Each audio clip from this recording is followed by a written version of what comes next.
चाँद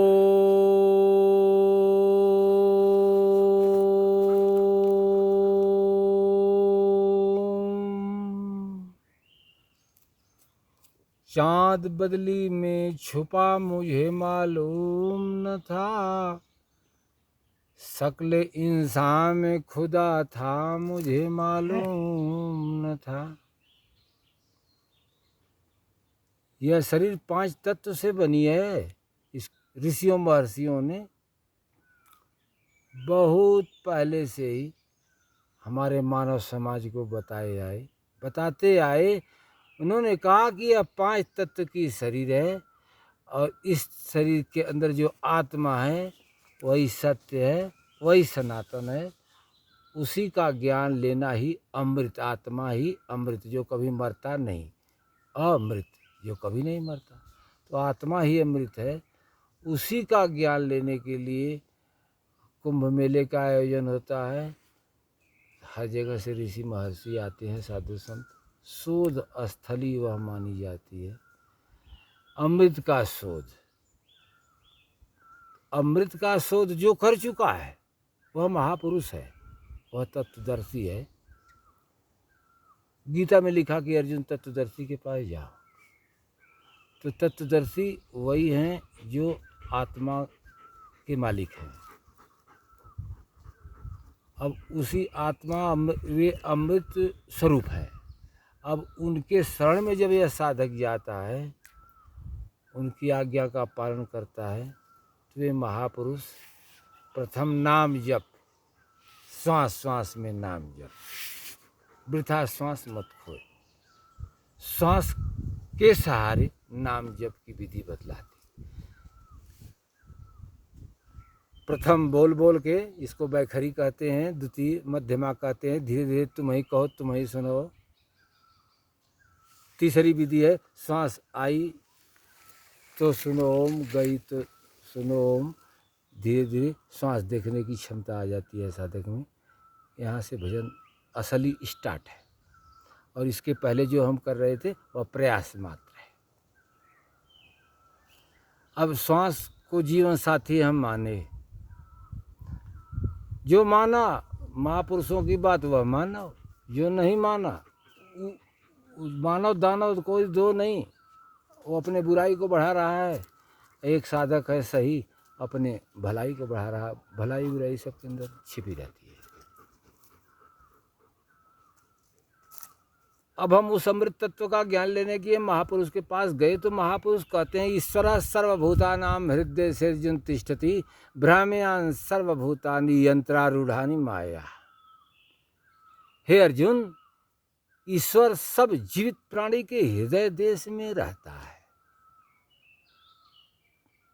ईश्वर सर्वभूतानां, भूत माने जीवित प्राणी। किसी ने बता दिया भूत माने विचित्र प्राणी, आप लोग मान बैठे। लेकिन कृष्ण भगवान तो बता रहे, हमारे सदगुरु, हमारे इष्ट, हमारे तत्वदर्शी, हमारे महापुरुष यही उत्तम पुरुष हैं। यही क्षर अक्षर से परे, यही निरक्षर पुरुष हैं, यही महादेव हैं, यही महाकाल हैं। ये इनका मिल जाना ही भगवान का मिल जाने के समान है। इनकी आज्ञा पर चल देना बहुत बड़ी बात है।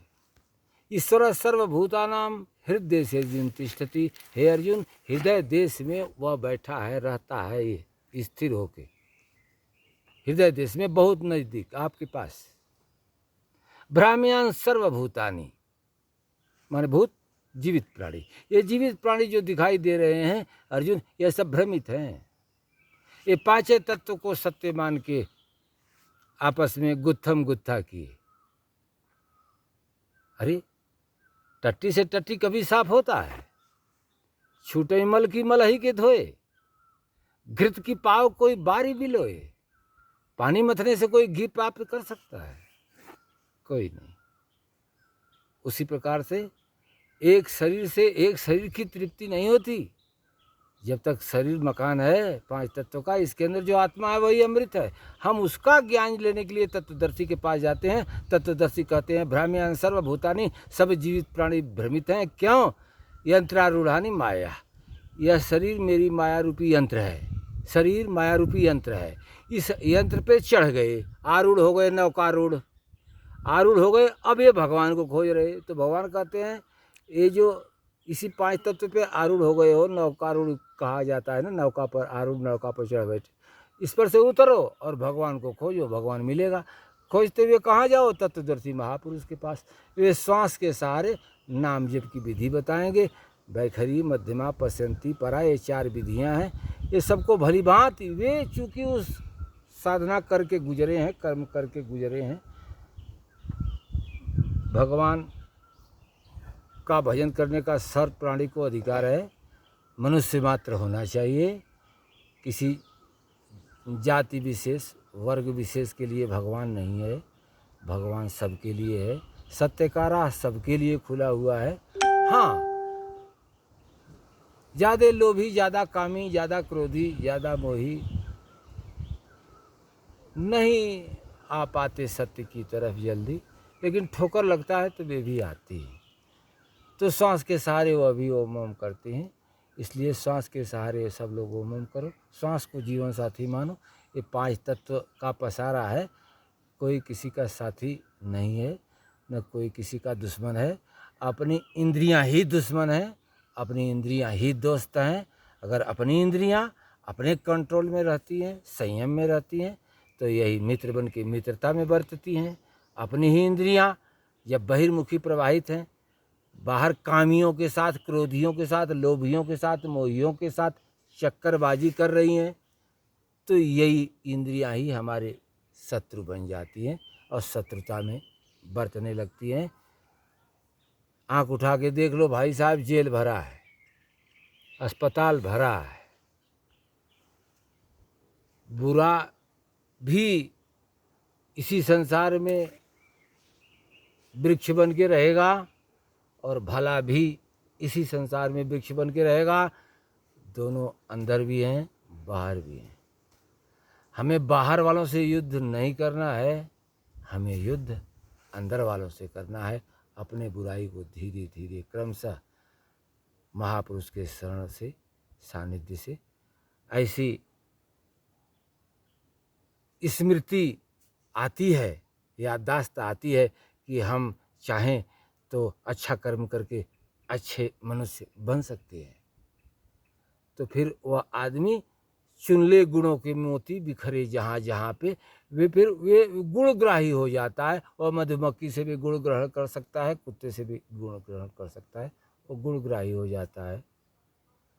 धीरे धीरे हंस के समान उसकी बुद्धि हो जाती है। केवल ईश्वरीय गुण को जो धारण करे, ईश्वर की संतान हम हैं तो हमें ईश्वर के गुण को धारण करना है। मानव मात्र का कर्तव्य है, सबका धर्म है कि हम ईश्वर की संतान कहते हैं ना, कोई गाड कहता, कोई खुदा कहता, हम ईश्वर कहते, ईश्वर की सब संतान है, तो ईश्वर का गुण सबके अंदर होना चाहिए।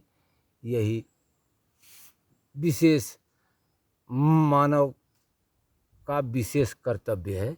इस कर्तव्य से ही आराधना चिंतन वाला कर्तव्य, जो यज्ञ की प्रक्रिया बताई गई, नियत कर्म बताया गया गीता में, हे अर्जुन तू नियत कर्म कर। कर्म माने आराधना, कर्म माने चिंतन। कर्म को ही भगवान ने 4 भागों में बांटा। ब्राह्मण, क्षत्रिय, वैश्य, शूद्र, यह कोई जाति नहीं है, यह स्कूलों के नाम है। हम प्रथम महापुरुष के शरण में जाते हैं, उनकी आज्ञा मानते हैं, झाड़ू लगाते, बर्तन मांजते, रोटी बनाते, गाय चराते, ओम ओम करते, गीता पढ़ते, सत्संग सुनते। गुरु महाराज से नहीं पढ़े लिखे हैं तो सत्संग सुनते। धीरे धीरे गुरु जी के प्रति जो जो श्रद्धा बढ़ेगी, हमारी आत्मा जाग जाएगी, हमें अनुभव प्राप्त होने लगेगा। अनुभव ही राम है। जब हम भजन करते हैं तब विवेक ही लक्ष्मण है, विवेक पैदा हो जाता है। होए विवेक मोह अभ्रम भागा, तब मन राम चरण अनुरागा।